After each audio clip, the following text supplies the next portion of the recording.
Good evening everyone, कैसे हो आप लोग। आई होप कि सब बढ़िया होंगे। सबकी ट्रेडिंग जर्नी बहुत स्मूथ चल रही होगी और स्पेशली इस वीकेंड पे सबने स्ट्रेस फ्री एंजॉय किया होगा।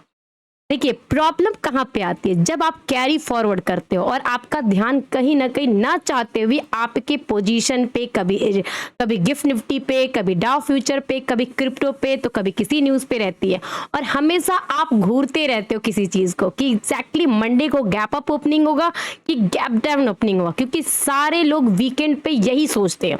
और मुझे पता है कि सब अभी ये जो गिफ्ट निफ्टी का डेटा दिख रहा है ना 120 पॉइंट्स, सबकी निगाहें इसी पे पड़ी होगी कि यार 120 पॉइंट का गैप अप ओपनिंग हो सकता है मार्केट में। चलिए ये तो आपको डेटा दिख रहा है, बट मैं आपको कुछ चीजें इंडिकेट कराना चाहती हूँ, तो प्लीज इस वीडियो को डिटेल में समझिए क्योंकि ये वीडियो पूरे वीक से रिलेटेड है, तो हो सकता है कि थोड़ा लंबा जा सकता है। ठीक है, सबसे बड़ी बात, अब आप इस चीज को देखो, इस चीज को देखो, आप समझो कि एग्जैक्टली इस मार्केट में क्या है। ये बिटकॉइन का है, बीटीसी का चार्ट है। मैं आपको क्या इंडिकेट कराना चाहती हूँ, समझिए कि मार्केट है जो स्टॉक मार्केट है, या इंडियन ले लो या अदर किसी भी कंट्री का ले लो, क्रिप्टो ले लो, गोल्ड ले लो, किसी का भी, वो एक गेम ऑफ प्रोबेबिलिटी है। जिसने उस मूव को पकड़ा सो पकड़ा, नहीं पकड़ा तो फिर कुछ नहीं कर सकते। अब ये देखिए, ये जो एक वाइल्ड कैंडल देख रहे हो ना, लगभग में 7:30 बजे, ये कल का है। देखिए 22 मतलब कल, मतलब फ्राइडे का है, फ्राइडे को 7:30 बजे के टाइम का है। और ये एक कैंडल, दो कैंडल, लगभग में 15-20 मिनट में इसने यहां तक की जर्नी पूरी कर ली, 1,17,000 का। ठीक है, और ये आप समझो कि सेम चार्ट में अब आपको दिखाने जा रही हूं। समझिए ये चार्ट है आपका इसका डाउ का, जो फ्राइडे की नाइट में थी। देखिए सेम 7:30 बजे का कैंडल है, 7:30 बजे मार्केट ऊपर गया, लेकिन उसके ऊपर धीरे धीरे धीरे धीरे गया और पूरे टाइम तक एक, मतलब जो बोलते हैं ना सीधी लाइन, एकदम स्ट्रेट लाइन में इसने क्लोजिंग कर दी। और सेम क्योंकि फ्राइडे के बाद सैटरडे संडे, 2 दिनों के बाद फिर डाउ मतलब क्लोज है यूएस मार्केट।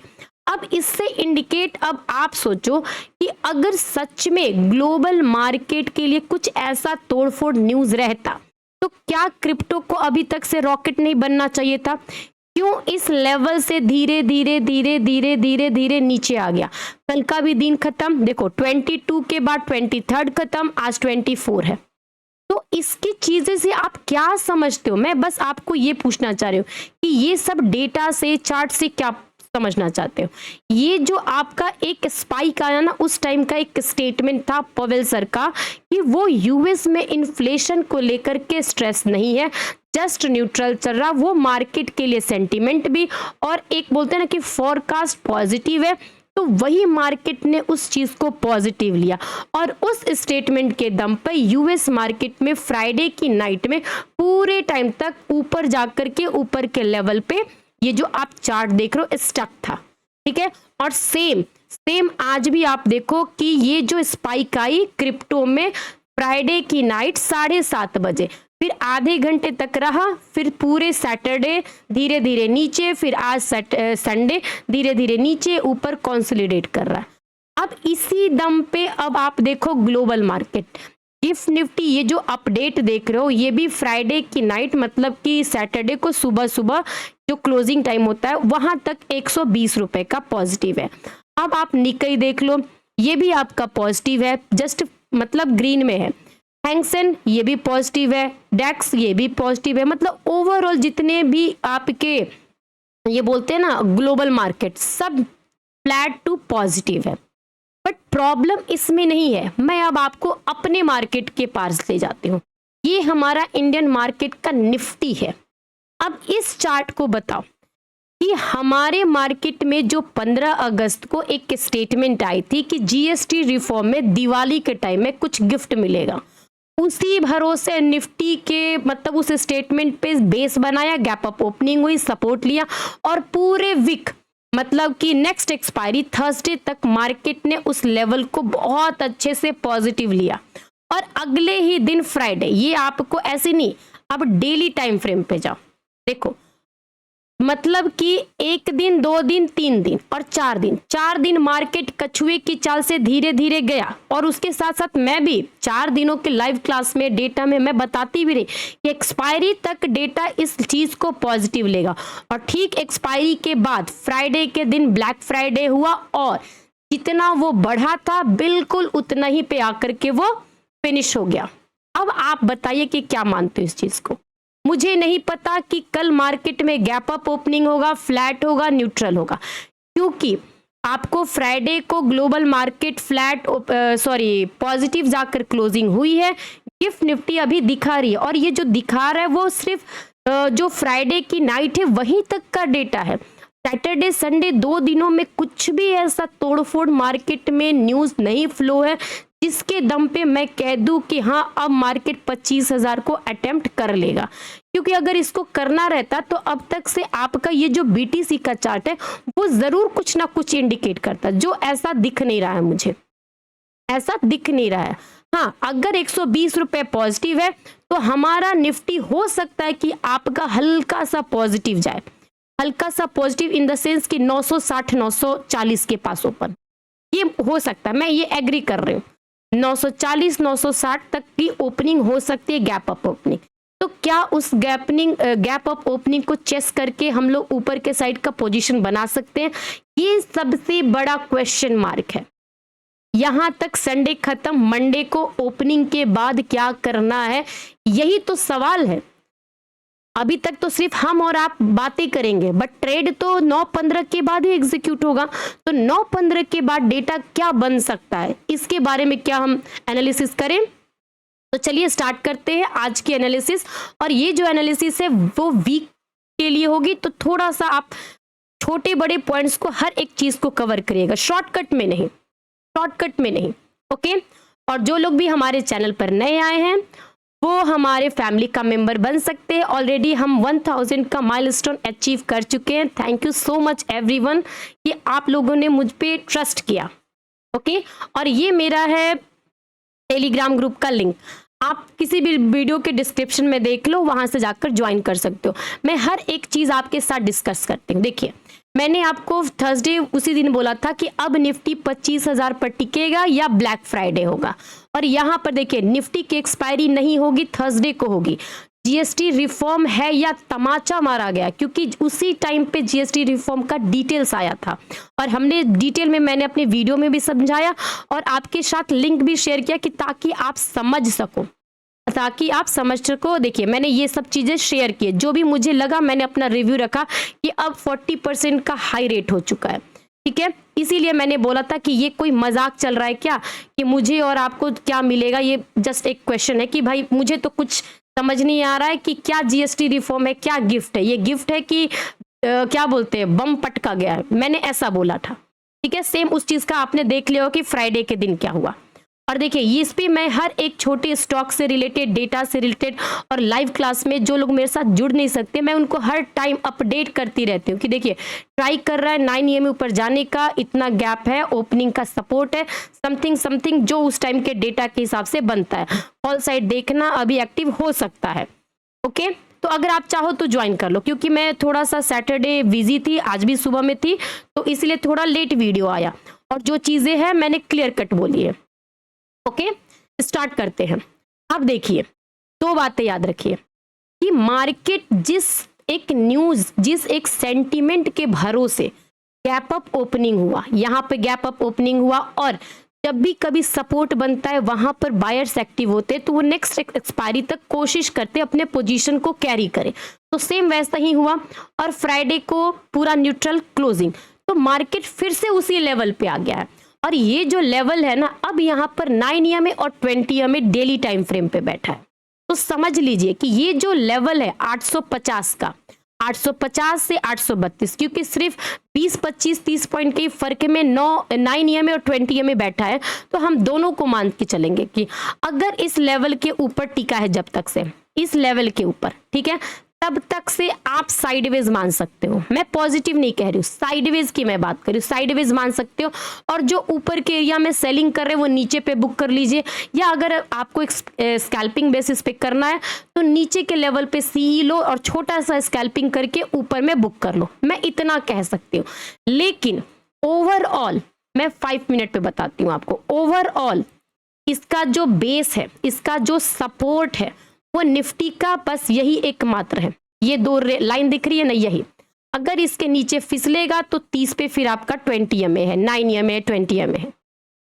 कल मान लीजिए कि जो न्यूज के हिसाब से ग्लोबल मार्केट पॉजिटिव है, तो शायद सेंटीमेंट में हमारा भी मार्केट लगभग में मान लीजिए 940 960 के पास यहाँ पर गैप अप ओपनिंग हो जाए। लेकिन स्टिल मैं कह रही हूँ, जब तक से ये 25,000 के ऊपर इसका 9 EMA अप ट्रेंड में और 25 20 50 ऐसे ऐसे करके प्राइस एक्शन बना के नहीं जाता, तब तक से मैं पॉजिटिव साइड में स्ट्रेंथ मुझे नहीं दिखती है, नहीं दिखती है।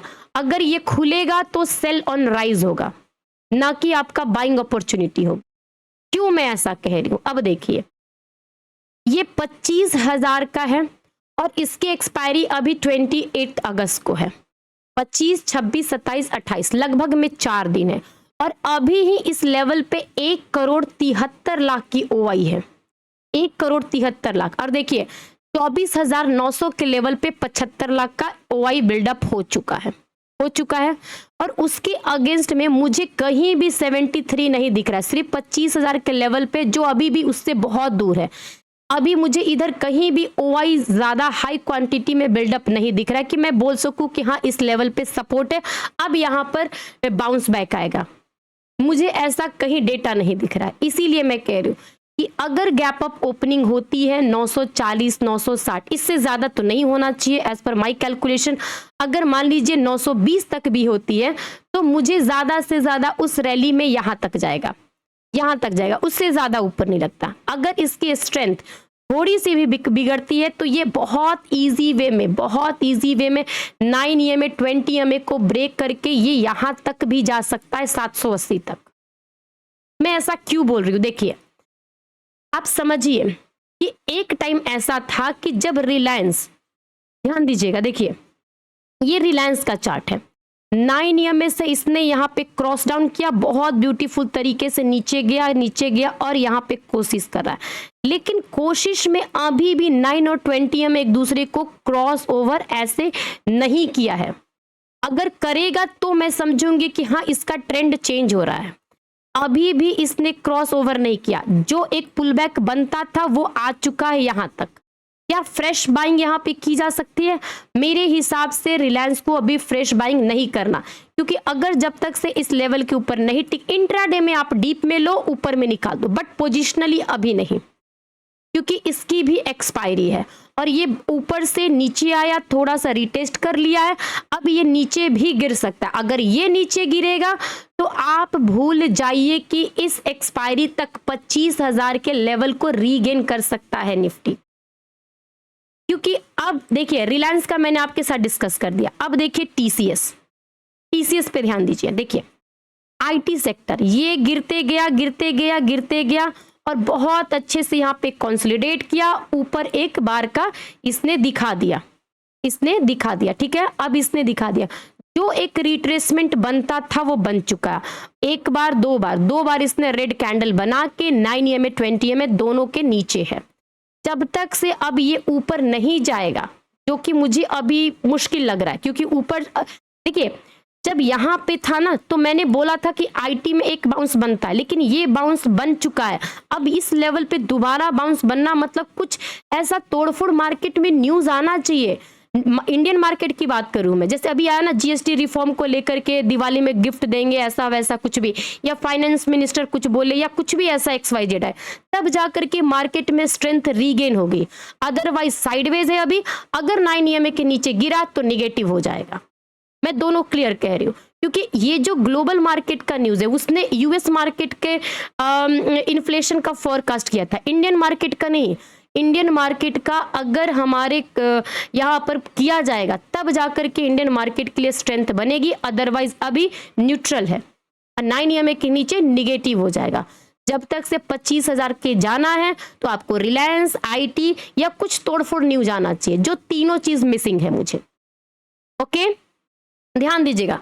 और दूसरी बात याद रखिए कि डेटा पे बिलीव किया कीजिए। मैं जो एनालिसिस कर रही हूँ ना शाम के 7 बजे, ये शाम के 7 बजे है। सुबह 9:15 में कुछ मार्केट खुला, अचानक से हाई ओआई पुट साइड में बिल्डअप होने लगी, या अचानक से कुछ ऐसा मार्केट में न्यूज फ्लो हो गया जिसकी वजह से लगा कि यहाँ पे बायर्स एक्टिव हो गए, तो समझ लीजिए कि डेटा बदल गया है। जरूरी नहीं है कि जो आपका शाम का एनालिसिस हो, शाम के डेटा के हिसाब से हो, इट इज वो 11 बजे भी वैसा ही रहे। अपने दिमाग को ना टाइमिंग के हिसाब से, डेटा के हिसाब से ना स्विच किया करिए। ओके, अब स्टार्ट करते हैं सेंसेक्स। देखिए, सेंसेक्स की एक्सपायरी है ट्यूसडे को। अब आप बताओ 9 AM 20 AM दोनों एक ही जगह पे जाकर अटका हुआ, डेली टाइम फ्रेम पे देखो दोनों चीजें। अब यही मैं बात कह रही हूं आपको कि समझिए डेटा क्या कह रहा है। जब तक से 9 AM के ऊपर है, साइडवेज है, आप उस चीज को सपोर्ट लेकर के अगर कुछ पॉजिटिव डेटा बन रहा है तो इंट्राडे में बन सकता है। और इंट्राडे में भी 300 से ज्यादा यहां तक 600 तक जाएगा, 600 620 तक यहां तक जाएगा। ठीक है, 600 620 तक जाएगा, लेकिन मुझे इसके ऊपर ज्यादा अभी नहीं लग रहा है, जाने का नहीं लग रहा है। और अगर मैं 5 मिनट टाइम फ्रेम की बात करूं, ध्यान दीजिएगा, 5 मिनट टाइम फ्रेम की बात, हमेशा डेटा को ना कंप्लीट एनालिसिस करिए, आधा अधूरा नहीं। देखिए 600 मैंने क्या बोला, 300 से ज्यादा 600 620 तक यही डेटा है, क्योंकि एक बार स्विंग यहां बना, एक बार स्विंग यहां बना, ज्यादा होगा तो चलो मान लिया 670, ठीक है, ये वाले स्विंग तक। उससे ज्यादा मुझे सेंसेक्स में अभी नहीं दिख रहा है, अभी नहीं दिख रहा। अगर मान लीजिए कि डेटा के हिसाब से आपका गैप अप ओपनिंग हो गया और ये भी 500 के आसपास गैप अप ओपनिंग हो गया, लेकिन स्टिल मैं कह रही हूं आपका कॉल साइड का प्रीमियम नहीं बढ़ेगा। कॉल साइड का प्रीमियम नहीं बढ़ेगा। क्यों नहीं बढ़ेगा? अब इसके पीछे का लॉजिक समझिए। देखिए, ये रहा सेंसेक्स का ऑप्शन चेन। ओके, सेंसेक्स 300 के पास इसकी क्लोजिंग हुई है, 300 के पास। इसका फ्यूचर प्राइस कहां है? 400 के पास। 81,300 पे मार्केट क्लोज हुआ है। इसका प्रीमियम कॉल साइड में 356 रुपए है और सेम पुट साइड में 255 रुपए है। इसका मतलब आप समझ रहे हो? मुझे पता है 50% लोग बोले होंगे कि इससे क्या लेना देना है। यही तो मात खा जाते हो आप। यही तो आपका मेन एक क्या बोलते हैं ब्रह्मास्त्र है, जो आप समझ ही नहीं पाते हो, समझना ही नहीं चाहते हो। देखिए, अगर 300 के पास स्पॉट प्राइस है, 400 के पास फ्यूचर प्राइस है और इसका कॉल साइड का प्रीमियम पुट साइड से 100 रुपीज ज्यादा है, ये जो 100 रुपीज है इसने फ्यूचर को डिस्काउंट किया है। अगर जब तक से स्पॉट प्राइस 500 के ऊपर नहीं जाएगा, चाह करके भी आपका 356 से 420 प्रीमियम प्राइस नहीं होगा। आप लिख लो, नोट डाउन कर लो, कल भी ऑब्जर्व करना, अगले एक दो एक्सपायरी तक ऑब्जर्व करना, तब जाकर के आपको चीजें समझ में आ जाएगी कि फ्यूचर प्राइस स्पॉट प्राइस क्या होता है। क्योंकि एक्सपायरी के टाइम तक स्पॉट प्राइस फ्यूचर प्राइस को अचीव करना रहता है, तो चीजें स्पॉट प्राइस फ्यूचर को फॉलो करती है और सेम उसकी प्रीमियम प्राइस भी धीरे धीरे उस चीज को डिस्काउंट करता है, जो कि 100 रुपीज ऑलरेडी ये डिस्काउंट कर चुका है। और सोचिए 356 रुपए ये डिस्काउंट है, जिसमें 100 रुपीज आप माइनस कर दो और प्लस में सैटरडे और संडे 2 दिनों का आपका प्रीमियम डीके होगा। इसीलिए मैं कह रही हूं कि चीजों को डिटेल में समझिए, कैलकुलेशन करिए और चीजों को ना ऐसे आप नहीं करो कि इतना कैसे होगा, वैसे कैसे होगा। हर एक चीज आपको ये डेल्टा, थीटा, गामा दिखता है ना, हर एक चीज फैक्टर है और आपको डिटेल में समझना पड़ेगा। ओके, चलिए, सेंसेक्स का हमने ऊपर साइड बात किया, अब नीचे साइड देखते हैं। मैं अभी भी कह रही हूँ, जहां पर 300 की क्लोजिंग आई है वहां पर 9 और 20 EMA बैठा हुआ है। अगर इसके नीचे गया, मान लीजिए सेलिंग प्रेशर बढ़ी, उसके नीचे गया तो क्या होगा? देखिए 300 के पास आपका 9 EMA 20 EMA बैठा है। अगर इतना निगेटिविटी बढ़ गया जो मार्केट में फ्राइडे को देखा गया, क्योंकि मार्केट ने खुलते के साथ क्या बहुत सारे लोग अभी भी इंटरेस्टेड होंगे सेलिंग करने के लिए, तो इसका सेलिंग प्रेशर में ये आराम से 300 से लगभग में 80,780 720 यहां तक जा सकता है। ये वाला जो स्विंग है ना, इसको कवर करने के लिए आएगा। और ये इतना इसका डाउनफॉल है, डाउनफॉल स्पीड होगा, ऊपर जाना धीरे धीरे होगा। ओके, अब आते हैं निफ्टी बैंक में। देखिए एक टाइम ऐसा था कि जब पहले निफ्टी हर दूसरे दिन हर टाइम कोई भी रेजिस्टेंस को हिट करे सीधे आपको सेलिंग प्रेशर था, सेम वैसे ही अभी के टाइम में आपका निफ्टी बैंक हो चुका है। अब देखिए आपको यकीन नहीं होगा, मैं आपको वीकली कैंडल दिखाती हूँ। देखिए वीकली कैंडल, वैसे वीकली एक्सपायरी तो है नहीं बट स्टिल आप इसका वीकली कैंडल देखो। ये देखो यहां से ऑल टाइम हाई बनाया, एक कैंडल, दो कैंडल, 3 4 5 6 वीक से गिरते आया, एक यहाँ पर ग्रीन बनाया फिर रेड बनाया। अभी तो इसकी गिरावट बाकी है, अभी तो ये वाला जो एरिया है इसको तो अभी टच भी नहीं किया। अगर इसके नीचे टिकेगा 20 EMA जो है तो आराम से यहां तक जा सकता है, हो सके तो इसी मंथली एक्सपायरी तक। मंथली एक्सपायरी में 4 दिन है ना, 4 दिनों तक में भी जा सकता, आराम से जा सकता है। क्योंकि अब देखो आप HDFC बैंक का चार्ट देखिए, डिटेल में समझिए। ये देखिए ऊपर गया, यहाँ पे कंसोलिडेट किया इतने टाइम तक, फिर ऊपर गया। देखिए एक भी कैंडल आपको स्ट्रेंथ वाइज दिख रही है जहां पे मैं बोलूं कि बायर्स एक्टिव है? इसमें रेड विग बनाया, गिरा, ये गिरा, ये गिरा, ये गिरा, और ये इसको भी करके और ये वाले सपोर्ट के पास आ चुका है। अगर इस सपोर्ट के नीचे टिका 1960 के आसपास, 1950 के, तो इसका जो डोर है यहां तक ओपन हो जाएगा, यहां तक ओपन हो जाएगा। तो फिर अगर ये गिरेगा तो किसके भरोसे निफ्टी बैंक ऊपर जाएगा? मुझे तो कोई नहीं लग रहा है कि SBI और ICICI इसको बचा लेंगे, नहीं बच पाएगा। अगर ये गिरेगा तो निफ्टी भी गिरेगा, बैंक निफ्टी भी गिरेगा। ओके, अब आप देखो मैं आपको एक्सिस बैंक की दिखाती हूँ। देखिए एक्सिस बैंक, ये आप खुद सोचो, एक्सिस बैंक जहां पर खड़ा है ये ऑलरेडी एक स्ट्रेंथ है, क्योंकि इसके वीक है, सॉरी ये रेजिस्टेंस है, ऑलरेडी इसके पास इतना बड़ा गैप है, और ये अभी एक बाउंस किया और इस बाउंस में यहां जाएगा तो अभी रेजिस्टेंस है। जब तक से इसके ऊपर नहीं जाएगा आपको निफ्टी बैंक पोजिशनल बेसिस पे आपको स्ट्रेंथ नहीं मिलेगी। इंट्राडे में मान लो 10 पॉइंट रिकवर कर जाए तो वो अलग बात है, अदरवाइज नहीं। और यहां पर आप देखिए निफ्टी बैंक, मैं डेली टाइम फ्रेम पे दिखाती हूं।